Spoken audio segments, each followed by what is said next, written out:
It's really fun standing here in front of all of you, but it's very humbling. I mean, you all, thank you just first of all for everything that you're doing for our region. I mean, you guys are leading churches, you guys are creating culture. Thank you. As a fellow person in the fight, thank you very much.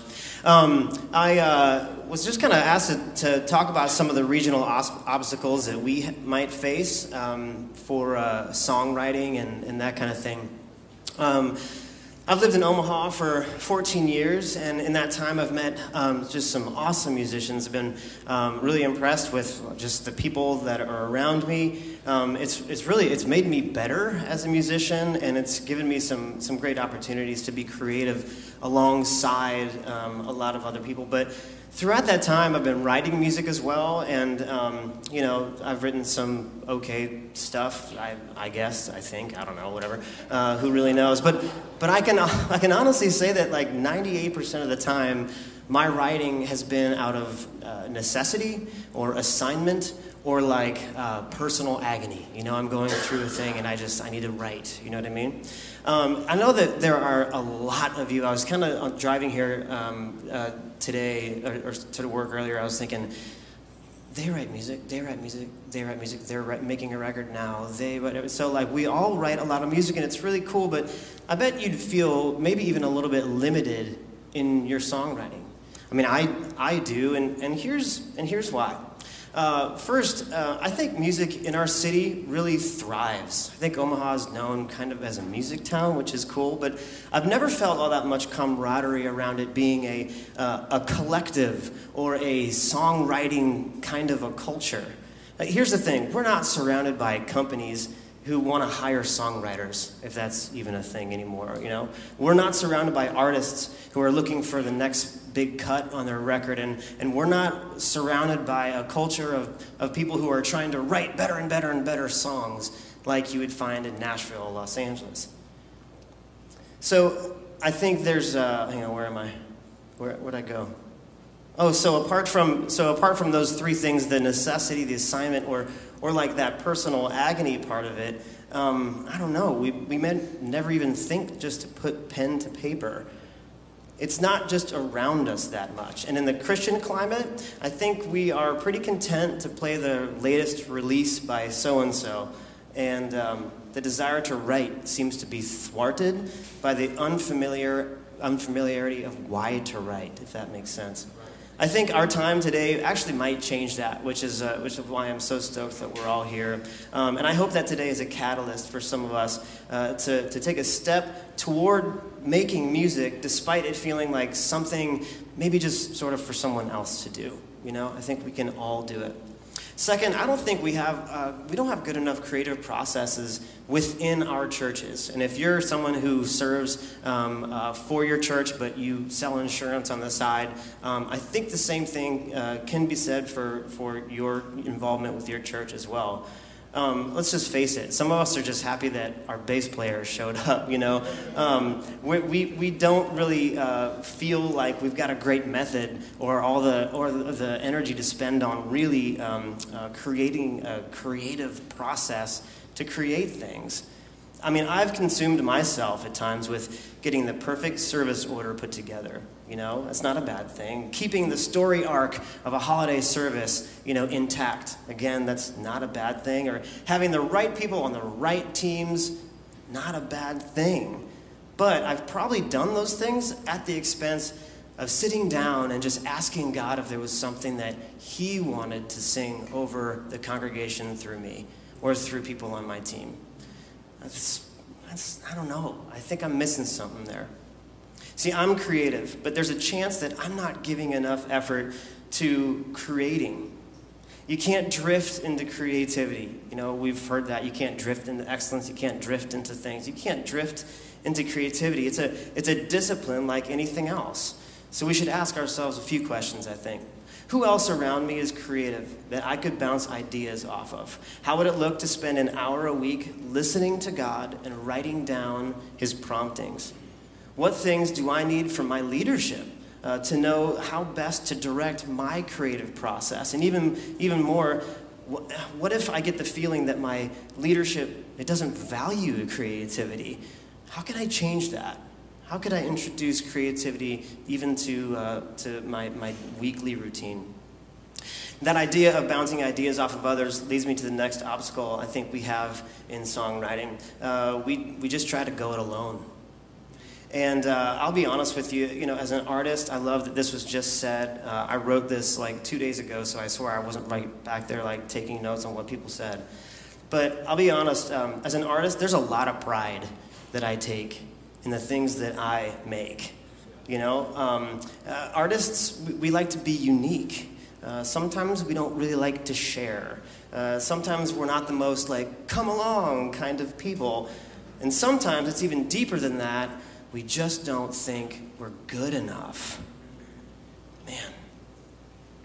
But look around. If we could bring our levels of incompletion together with a room this size, think of what could potentially happen. It's pretty cool. If you spend time co-writing with others or just getting together and kind of doing creative things, I think you'll find that your writing will take on a new quality. For one, people will speak into your songs, adding and subtracting and yesing and knowing. And I bet you'd feel encouragement way more than you'd feel embarrassment. For two, though, I think you'll find that your song, it kind of gets to come out of the notebook and take on new life when you share it. I mean, all of a sudden, you remember why you wrote that chorus. And you want to share with the other person why you think the melody should jump at the bridge. You know what I mean? The song gets to breathe a little, and it starts to feel a lot more like a song than when you started. No one just gets better on their own, and we don't realize what we have right in front of us. You know what I mean? So swallow your pride, get brave, and reach out to someone in this room.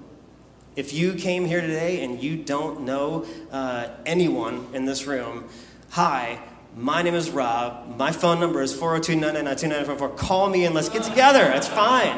Honestly, I would love to get together with you. All right. Question for the group, totally different.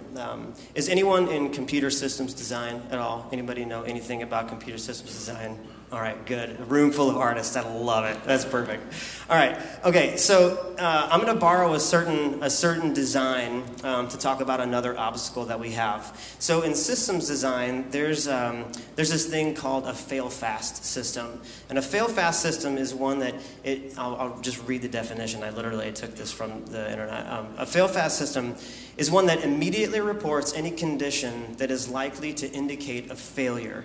Fail-fast systems are usually designed to stop normal operation rather than attempt to continue a possibly flawed process.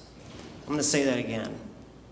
Fail-fast systems are usually designed to stop normal operation rather than attempt to continue a possibly flawed process.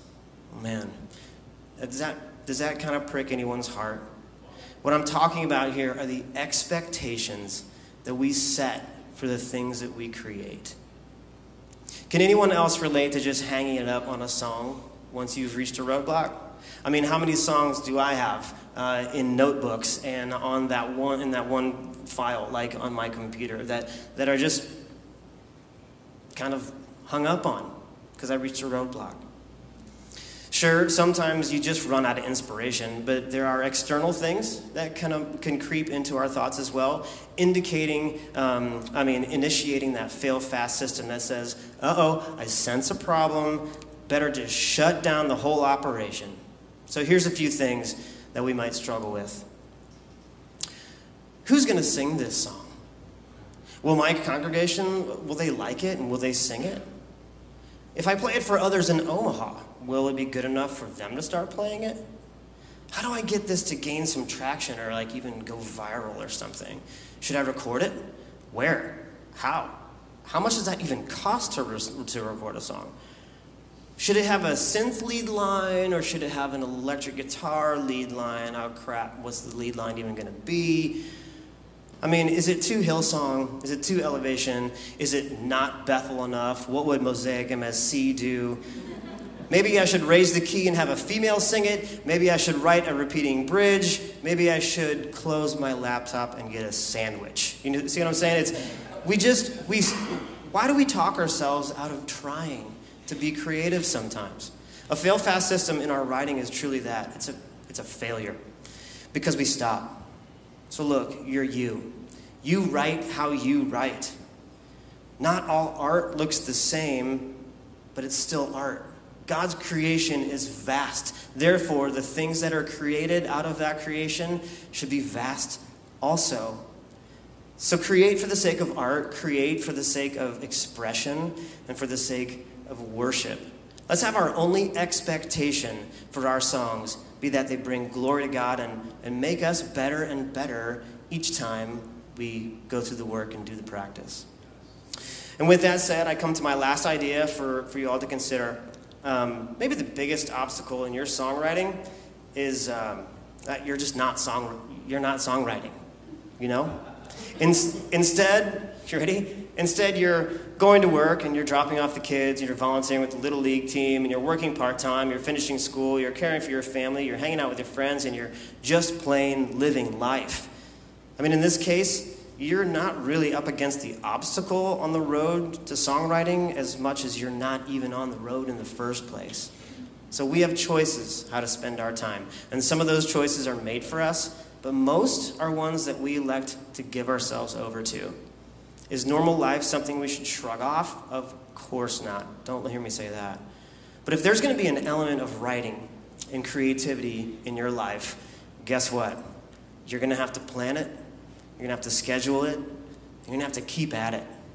So at the start of 2018, I was purposely writing weekly in response to just what I was reading in God's Word. You know, as I read, I'd sort of kind of sense some inspiration, and I'd write. And sometimes it'd be a stanza. Sometimes it'd be a chorus. Sometimes it'd be one line. It didn't matter.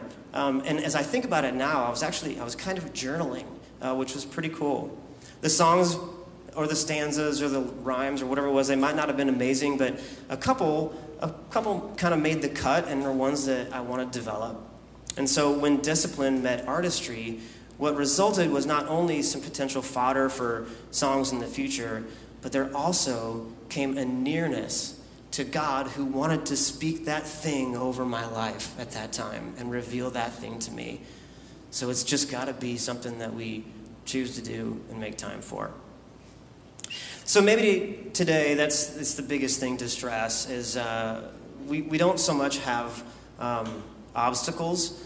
We actually have a lot more opportunities than we think. We have the opportunity to create like our Father does.